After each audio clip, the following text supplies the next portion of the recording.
Do you feel in control of your life? How much of it did you choose, and how much are you stuck with? Do you like where you live? Your house or apartment or room or whatever? What would you do if someone made you leave? Like if police came busting in, pointing guns and telling you you had to move hundreds of miles away to some shit town you've never heard of and you can never come back. How hard would you fight to stay in your home?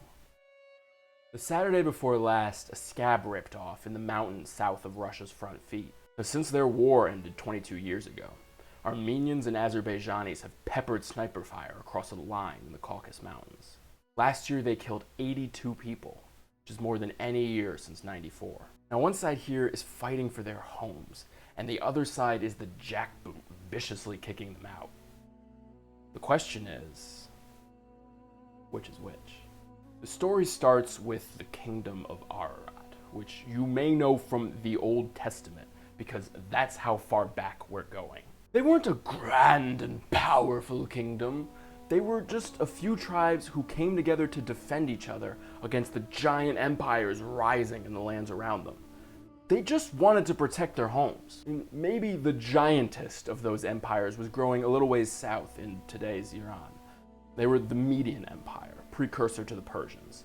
They were doing basically the same thing, getting tribes together to defend each other, but they were much more aggressive about it. And around 600 BC, they bullied the kingdom of Ararat into becoming their little satrapy of Armenia. And for the next 2,400 years, Armenia and the province of Artsakh, which is today's Karabakh, fought to be independent, and they had these brief, brilliant flashes where they held on to it.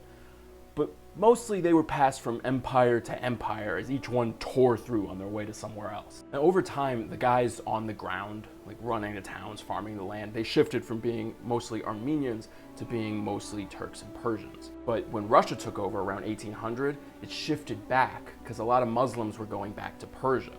Some of them by choice, but a lot by force. Then suddenly World War I goes off like a mortar in a marketplace and scatters everything into chaos.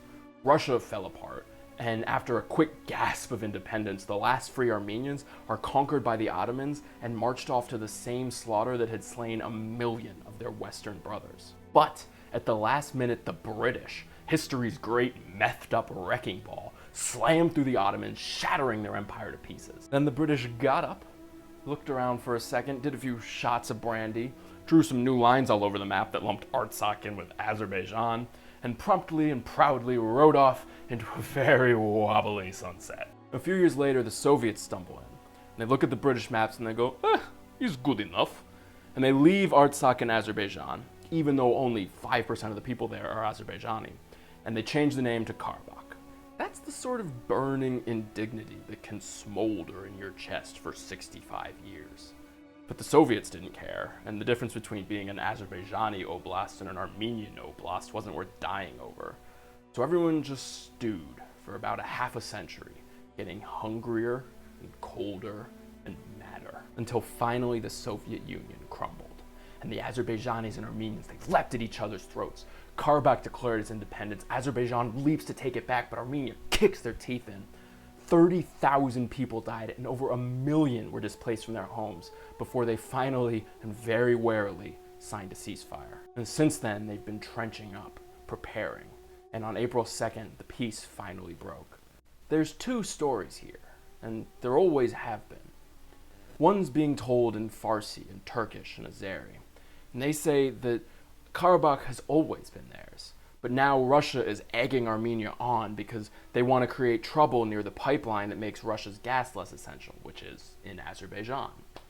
So now they feel like they have to protect their homes. But if you speak Armenian or Russian, you'll hear that Azerbaijan has been looking lustily at Artsakh for decades, and that now with the low energy prices, they're hurting bad, and people are protesting. So of course the leaders tried the oldest trick in the dictator handbook and dreamed up an outside conflict so they could say to their people, hey, you gotta protect your home. Now, Russia and Armenia are pretty close allies. Russia's only military base in the Caucasus is in Armenia. And it is true that this conflict is pretty good for Russia's energy sector, not to mention its defense contractors who are selling arms to both sides. And Turkey and Iran are close with Azerbaijan.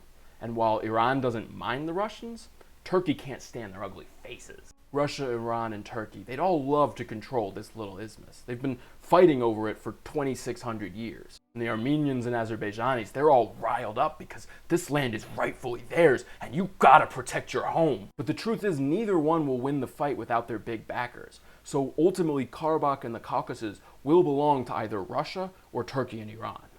No matter how hard the Armenians and the Azerbaijanis fight, they will still answer to someone else. But let me ask you again, do you feel in control of your life?